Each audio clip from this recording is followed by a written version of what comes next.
Hello दोस्तों, तो कैसे हो आप सभी। मैं ओम शर्मा आप सभी का स्वागत करता हूं हमारे यूट्यूब चैनल चयन मंत्रा पर। तो आप सभी स्वस्थ होंगे, मस्त होंगे, जबरदस्त होंगे, ऐसी आशा करता हूं। आप लोगों की पढ़ाई चल रही है, ऐसे भी आशा करता हूं बढ़िया चल रही होगी एकदम। तो आज हम आपके लिए जो हमारी ब्रह्मोस सीरीज चल रही थी उसमें कुछ क्वेश्चन और ऐड करके आए हैं, जिसमें कुछ बच्चों ने वो क्वेश्चन हमारे डिस्क्रिप्शन लिंक में दिए थे टेलीग्राम में, वो हम यहाँ पर लेके आए हैं। उन्होंने बोला था इन क्वेश्चन में हो रहे हैं क्वेश्चन, लेकिन उनको शॉर्ट टिक बनाने में प्रॉब्लम आ रही है, तो आज हम उन क्वेश्चनों को लेकर आए हैं अपनी ब्रह्मोस सीरीज में। तो चलते हैं अपनी सीरीज में। तो देखो, हमारी टीम जैसे हर बार आपके लिए लेकर आती है, आज फिर से लेकर आई है। क्या लिखा है? जो तूफानों में पलते हैं वही दुनिया बदलते हैं। अर्थात क्या हो गए? जो तूफानों का सामना करते हैं। तूफान का सामना ये मतलब नहीं है कि सामने से तूफान आ रहा है, तेज हवाएं चल रही हैं, आप सामने आके खड़े हो गए, लो हम सामना कर रहे हैं, उड़ा के ले जाएगी तूफान। वो 18-18 ट्रक वाला जो ट्रक होता है, पहिए वाला ट्रक होता है, उसको तिनके की तरह उड़ा के ले जाती है। तो तुम्हारी क्या चीज है, तुम क्या चीज है उसके सामने? तो सोच सकते हो। तो यहाँ पे तूफान का मतलब क्या है? अब कठिन परिश्रम से, ठीक है ना। यानी जो कठिन परिश्रम करते हैं वही आगे जाके दुनिया बदलते हैं। चाहे आप किसी भी अच्छे लीडर को ले लो, चाहे अब्दुल कलाम को ले लो, मोदी को ले लो, अटल बिहारी को ले लो, किसी को भी ले लो, वो क्या करें? कठिन परिश्रम से उन्होंने दुनिया बदली है। अब चलते हैं हम अपनी सीरीज पर। तो हमारे पास ये सीरीज का पहला क्वेश्चन। इस क्वेश्चन में क्या पूछा जा रहा है? देखो, बिल्कुल सिंपल तरीके से बताएंगे। मैं पहले भी बता चुका हूं इसको, लेकिन आज भी बड़े सिंपल तरीके से बताऊंगा। देखो, इसमें क्या बोला है? यदि आदमी एक आदमी ने एक व्यक्ति को 7% हानि पर कोई वस्तु बेची, ठीक है। आगे बोला है वैसे यदि 9% के लाभ पर बेचता या बेचने में सक्षम होता तो उसे कितने का? 64 रुपए का लाभ होता। तो उसमें क्या पूछा है? उसका लागत मूल्य पूछा है। लागत मूल्य कितना है? अब देखो, मैं आपको पहले बता चुका हूं, जब भी आपके पास हानि, हानि को मैं माइनस लिख रहा हूं और लाभ को प्लस लिखता हूं। जबकि आपके पास में माइनस प्लस आए, यानी हानि और लाभ आए, तो हमेशा ध्यान देना ऐड होगा। जब भी आपके सामने प्लस माइनस आए, यानी लाभ और हानि आए, तो भी क्या होगा? ऐड होगा। यदि लाभ लाभ आए या हानि हानि आए, तो हमेशा ध्यान रखना घटेगा उसमें। ऐसे मैंने क्यों बोला? मैंने इसलिए, जब भी आपके सामने एक से चिन्ह आ जाए तो हमेशा उसको घटा देना, यदि विपरीत चिन्ह आ जाए तो हमेशा उसको जोड़ देना, ठीक है। देखो कैसे, यहाँ पे हानि है और यहाँ पे लाभ की बात की जा रही है, ठीक है। अब देखो, मैंने बोला 9% और 7%, इसमें पेन उठाने की भी जरूरत नहीं है। 9% और 7%, 7% हानि दी गई है, ठीक है। 7% क्या दी गई है? हानि दी गई है। और 9% क्या दिया गया? लाभ दिया गया, यानी माइनस और प्लस। और मैंने कहा, क्या बोला? जब भी माइनस प्लस आ जाए दोनों को हमेशा जोड़ दो। तो 9 और 7 कितने हो गए? 16। तो 16%, ये जो यूनिट दी गई है 16 यूनिट, उसमें क्या बोला है? उसे 64 रुपए का लाभ होता है। यानी 16 यूनिट की वैल्यू कितनी दे दी गई है? 64, यानी 64 दे दी गई है। तो इसमें हमें किसकी निकालनी है? एक यूनिट का मान निकालना है। एक यूनिट का मान कितना आ गया? 4। और 100 का कितना आ जाएगा? 100 का आ गया हमारा 400। तो इसमें पेन उठाने की भी जरूरत नहीं थी आप लोगों को, सीधा सा सिंपल था भाई। 7 दिया गया है और 9 दिया गया है, दोनों विपरीत चिन्ह में। तो 9 और 7 16, 16 चौका 64, यानी एक यूनिट की वैल्यू 4 आएगी, 100 की 400 आ जाएगी। बड़ा सिंपल तरीका था इसमें। यदि इसको बेसिक से करने लगे तो बहुत लंबा बैठ जाएगा। इसको बेसिक से करने लगे, यदि हम इसको x मानेंगे तो x उसका सीपी हो गया। उसके बाद क्या होंगे? इस पे 7% हानि निकालेंगे, फिर y पे 9% लाभ निकालेंगे, दोनों को ऐड करेंगे 64 आएगा। उससे क्या होगा? लंबा बैठ जाएगा। तो ये बिल्कुल सिंपल तरीका है, ठीक है। आगे चलते हैं। अब देखो, हमारे पास ये क्वेश्चन दिया गया है। हमारी टाइम और वर्क की जो मॉर्निंग में सीरीज चल रही थी, आप उसको एक बार चेक कर लेना। उसमें सारे टाइप के क्वेश्चन कराए गए हैं, जो प्री में पूछे गए हैं वो भी, जो मेंस में पूछे गए हैं वो भी। मतलब उसमें क्या है, सिंपल से मॉडरेट से फिर हार्ड की तरफ वहां पर गए हैं। जो मेंस तक के क्वेश्चन वहां पे कराए हैं। अब देखो, सिंपल क्वेश्चन है। क्या बोला जा रहा है इसमें? ए, बी तथा सी अलग अलग किसी काम को 12, 15 और 20 दिन में समाप्त करते हैं, ठीक है। तो तीनों एक साथ मिलकर उस काम को कितने दिन में समाप्त करेंगे? तीनों के तीनों एक साथ तो काम नहीं कर रहे, अलग अलग काम कर रहे हैं। तो ए कितने दिन में कर रहा है काम को? ए कर रहा है 12 दिन में, ठीक है। बी कितने दिन में कर रहा है? बी 15 दिन में कर रहा है। और सी कितने दिन में कर रहा है? सी कर रहा है 20 दिन में। एक बार वहां पे टाइम और वर्क की जो सीरीज में मॉर्निंग में पढ़े, जरूर पढ़ लेना, तो और अच्छा समझ में आ जाएगा। फिर मैंने क्या बोला था, इनका हमेशा क्या निकाला जाता है, टोटल टाइम निकाला जाता है। तो इनका टोटल टाइम निकाल लो। टोटल टाइम कैसे निकलता है, इनका जो एलसीएम होता है वही इनका टोटल टाइम होता है। तो हमने इनका क्या किया, एलसीएम लिया। जब इनका एलसीएम लेंगे तो एलसीएम कितना आ गया, 60 एलसीएम आ गया। ये क्या होता है, इनका पूरा काम। अब ये क्या हो गया, काम, टोटल काम, जितना काम उनको करना है, ये वो काम है जो उन्होंने इस काम को कितने समय में पूरा किया। अब देखो 12 पंजे 60, ये 5 आया, 15 चौका 60 और 20 तिया 60। अब यहां पे जो निकल के आया ये आ गया इनका एक दिन का काम। यानी ए एक दिन में 5 काम कर रहा है, तब जाके 60 काम 12 दिन में हो रहा है। बी एक दिन में 4 काम कर रहा है, तब जाके 60 काम 15 दिन में हो रहा है। सी एक दिन में 3 काम कर रहा है, तब जाके 60 काम 20 दिन में हो रहा है। ठीक है। अब इसने क्या बोला है आगे, कि तीनों मिलकर एक साथ काम करें। भाई ए एक दिन में 5 कर रहा है, बी एक दिन में 4 कर रहा है, और सी एक दिन में कितना कर रहा है, 3 कर रहा है।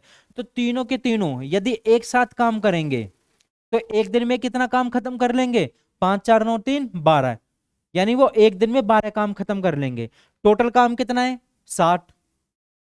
60 टोटल काम हो गया, और इनका एक दिन का काम कितना हो गया, 12। तो 12 पंजे 60, यानी 5 दिन में ये तीनों एक साथ उस काम को खत्म कर लेंगे। तो राइट आंसर क्या हो गया इसका, ए करेक्ट आंसर हो जाएगा। ठीक है, आगे चलते हैं। अब देखो ये भी अच्छा क्वेश्चन है, ये एमटीएस में पूछा हुआ क्वेश्चन है। इसमें क्या पूछा जा रहा है, सीधे 2000 की राशि पर मिलने वाली 30% की एकल छूट तथा दो 25% और 5% की सतत छूट का अंतर ज्ञात कीजिए। इसमें क्या है, कोई व्यक्ति है, उस व्यक्ति ने 2000 रुपए का सामान खरीदा, उसमें एक ने क्या काम किया, दुकानदार ने उसको 30% की छूट दे दी। फिर क्या बोला, उसने 30% की छूट दे दी। उसने बोला चल मैं तेरे को डबल छूट दे देता हूं, डबल छूट दे देता हूं, कि 30% की ना देते, 25 और 5% की देता हूं। तो 25 और 5 कितने हो गए, टोटल 30 हो गए। तो वो बोला ये भी 30 है, ये भी 30 है, चलो ऐसे ही ले लेते हैं, बात तो वही पड़ेगा। लेकिन यहां ध्यान रखना, एकल छूट में हमेशा, एकल छूट में हमेशा किसको, कस्टमर को फायदा होता है, जबकि डबल छूट में नुकसान होता है। कस्टमर सोचता है डबल छूट दे रहा है तो मेरे को प्रॉफिट हो जाएगा, डबल छूट में हमेशा ध्यान रखना कस्टमर को नुकसान होता है। अब देखो कैसे नुकसान होता है, 2000 रुपए दिए गए हैं, अब 2000 रुपए में उसमें 30% की छूट दी, तो 30% मतलब 100 में से उसने 30 रुपए की छूट दे दी, 70 रुपए उसको दे दिए। अब देखो कैसे, 30% की छूट दी, इसका मतलब क्या, उसने 70 का सामान खरीदा होगा, तो 70/100, क्योंकि छूट दे रहा है, छूट हमेशा हानि में काउंट होता है। तो 100 में से 30 गए, 70 बचे, कितना आया, 7 दूनी 1400। तो उसने वो 1400 रुपए का सामान खरीदा। अब दुकानदार क्या बोल रहा है, चल तेरे को डबल छूट दे देता हूँ, 25 की और 5 की, टोटल 30 ही हो जाएगा, तो तू ये ले ले, तू एक सिंगल मत ले, तो डबल से खुश हो जा। तो उसको कितने की दी भाई, 2000 का सामान था, उसको कितने की दे दी, 25% छूट दे दी, यानी 75/100। कोई दिक्कत वाली बात नहीं है। ध्यान देना, इसको 25% छूट दी गई है, तो आप सिंपल सिंपल इसको क्या कर सकते हो, 3/5 भी कर सकते हो, कोई दिक्कत वाली बात नहीं है, 3/4। अब देखो 5% छूट दे दी जा रही है, तो 5% को क्या कर सकते हो, 95/100, ये तो कर सकते हो। एक तो 25% हो गया, तो 75/100, 95 को क्या कर दिया, 5% को क्या कर दिया, 95/100। अब जो बच रहा है उसे रहने दो, और बाकी को क्या कर दो, काट लो, काटो। 25 थी 75, 25 का 100, ठीक है, 2 जीरो से 2 जीरो कट गई, इससे काटो, कितनी बार जा रहा है, 4 पंजे 20, 5 तिया 15, 15 गुना 95। इन दोनों का मल्टीपल करोगे कितना आ जाएगा, दोनों का मल्टीपल करने पर आ जाएगा 1425, 1425 रुपए दोनों का मल्टीपल करने पर आ गया। अब ये चीज देखो, 70 रुपए की जब 30 रुपए की छूट दी थी, तब वो वस्तु उसको कितने की पड़ रही थी, 1400 रुपए की पड़ रही थी। जब उसने डबल छूट दी, तो वो वस्तु उसको कितने की पड़ रही है, 1425 रुपए की पड़ रही है। इसका मतलब क्या हुआ, सीधा सीधा कि उसको 25 रुपए का डबल छूट पे नुकसान हो रहा है। तो उसने यही बोला है कि डबल छूट पे जो अंतर आ रहा है, वो अंतर कितने का आ रहा है। अब यहां पे खुद देख लो कितने का आ रहा है, यहाँ पे 1400 को आ रहा है, और यहाँ पे 1425, यानी कितने का अंतर आ रहा है, 25 रुपए का अंतर आ रहा है। तो राइट आंसर क्या हो जाएगा, इसका सी हो जाएगा। आगे से ध्यान रखना, जब भी आपसे कोई दुकानदार ये बात बोले ना, मैं तुझको डबल छूट दूंगा, डबल छूट मतलब क्या, जैसे 40% छूट दे रहा है या 35% छूट दे रहा है, कुछ भी दे रहा हो, तो उससे बोलना आप डबल छूट मत दो, उन डबल का जो बोल रहे हो आप एक सिंगल छूट दे दो उनका ऐड करके। तो कस्टमर तो मान जाएगा, लेकिन दुकानदार कभी नहीं मानेगा इस चीज के लिए। क्यों नहीं मानेगा? क्योंकि एकल छूट में दुकानदार को नुकसान होता है। ठीक है ना, चलो आगे चलते हैं। अब देखो, इसमें क्वेश्चन में पूछा गया है, क्रमागत संख्याओं वाला आ गया, 6 क्रमागत सम संख्याओं का औसत। अब ध्यान देना, सम संख्याओं की बात की जा रही है यहां पर, सम संख्याओं की का औसत 25 है। इनमें से सबसे बड़ी तथा सबसे छोटी संख्या का योग हमें ज्ञात करना है। अब देखो, सबसे पहले एक चीज देखो, मैंने लिखा 2 और 4, 2 और 4 लिखा। यदि मैं आपसे पूछूं कि इन दोनों का औसत कितना है, तो हमेशा ध्यान देना, 2 के बाद में और 3 के पहले जो संख्या आएगी वो इनका औसत होता है। क्यों भाई, ऐसे औसत कैसे होता है? औसत कैसे निकालते हो? जितनी संख्या होते हैं उनका योग बटे टोटल नंबर, ये तो निकालते हो। कैसे भाई? दो संख्या, 5 और 2 कितने हो गए? 6 बटे, अब दो संख्या है, दो से हमने क्या कर दिया? भाग कर दिया, कितना आया? 3 आ गया। फिर देखो, मैंने बोला फिर सम संख्या ली, मैंने 2 लिया, 4 लिया, और 4 के बाद क्या आ गया? 6 आ गया, ये लिया। अब यदि मैं पूछूं इनका औसत कितना है, तो हमेशा बीच वाली संख्या ही औसत में आती है। देखो कैसे, 6 और 4 कितने हो गए? 6 और 4 10 और 2 कितने हो गए? 12। टोटल संख्या कितनी है? 3। कितना है? 3 चौक 12, 12। यानी जो बीच वाली संख्या होती है ना, हमेशा वही औसत होता है। फिर देखो, मैंने 4 संख्या ली, 2 ली, 4 ली, 6 ली और 8 ली। अब मैं बोलूं इसका औसत कितना है, तो देखो दोनों तरफ बराबर बराबर संख्या है, यानी अब जो बीच में संख्या होगी, बीच में कौन सी है? 5। अब ये 5 इसका औसत होगा, निकाल के देख लेना, 5 इसका औसत होगा। तो औसत का निकालने के लिए सबसे अच्छा तरीका ये होता है, यदि x मान के करोगे ना तो उसमें प्रॉब्लम हो जाएगी आप लोगों को, तो हम सिंपल इसी तरीके से करते हैं। अब देखो कैसे, उसने बोला कि 25 उनका औसत है, तो 25 यहां पे आ गया। इसका मतलब क्या है? 25 औसत है, टोटल 6 संख्या है, यानी 3 संख्या क्या होंगे? इधर होंगी, और 3 संख्या क्या होगी? इधर होगी। बस ये ना, 25 के बाद क्या आता है? 26, 27, 28, 29, 30, यही तो हुआ।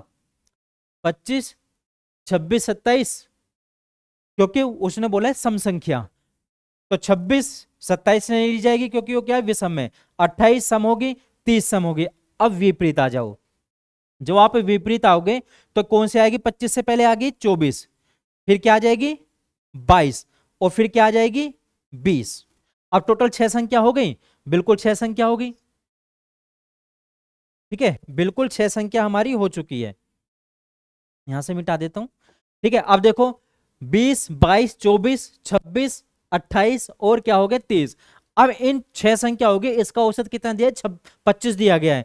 अब आप निकाल के देखोगे ना तो इसका औसत 25 ही आएगा, क्योंकि हमेशा औसत, मैं भी पीछे बता चुका हूं, औसत वही होता है जो बीच में संख्या होती है। अब 3 इधर होगी, 3 इधर होगी, उसके बीच में जो संख्या आ गई, यानी उन दोनों के बीच में, इन दोनों के बीच में जो बराबर तो हटा दिया हमने, अब इन दोनों के बीच में संख्या होगी वो औसत आ गई है।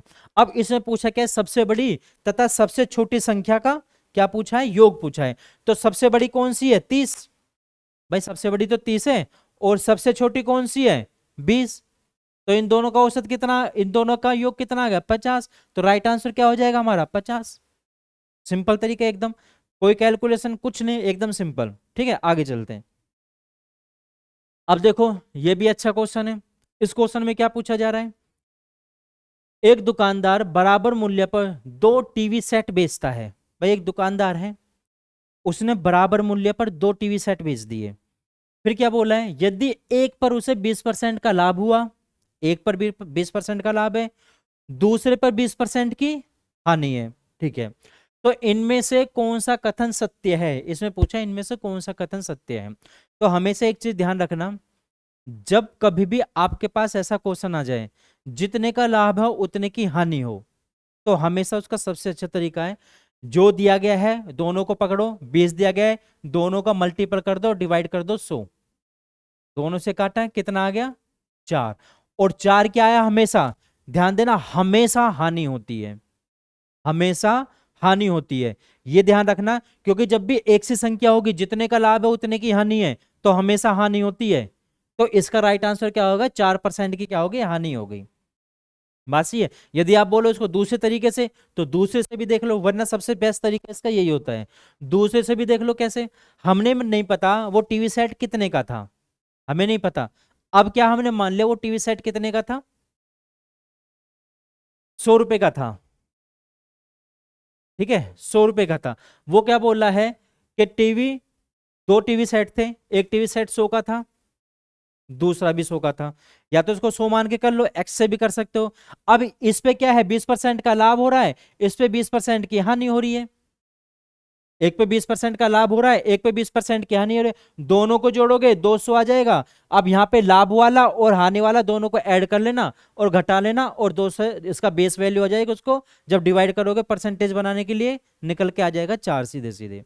सही है ना। लेकिन सबसे आसान तरीका क्या होता है, यही 20 गुना 20 डिवाइड 100, जितने की हानि उतने का लाभ, कितना आ गया सीधा सीधा, 4%।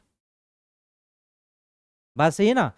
वरना चलो मैं एक बार ये करके दिखा देता हूं, कभी आप लोगों को कंफ्यूजन हो। देखो सिंपल तरीके से, मान लो टीवी सेट कितने का था, 100 रुपए का था।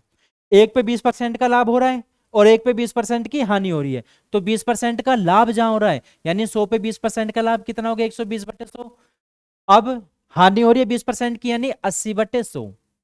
सही है। दो जीरो से दो जीरो कट गई, दो जीरो से दो जीरो कट गई, 12 अट्ठे कितना हो गया, 96 हो गया। ठीक है। अब देखो वो टीवी जो सेट था कितने का था, 100 रुपए का था, लेकिन बेचा कितने में, 96 में, यानी कितने परसेंट की हानि हुई, 4% की। बस ये ना, सिंपल एकदम, कोई दिक्कत नहीं है। आगे चलते हैं। देखो हमारी क्लास यहीं तक थी।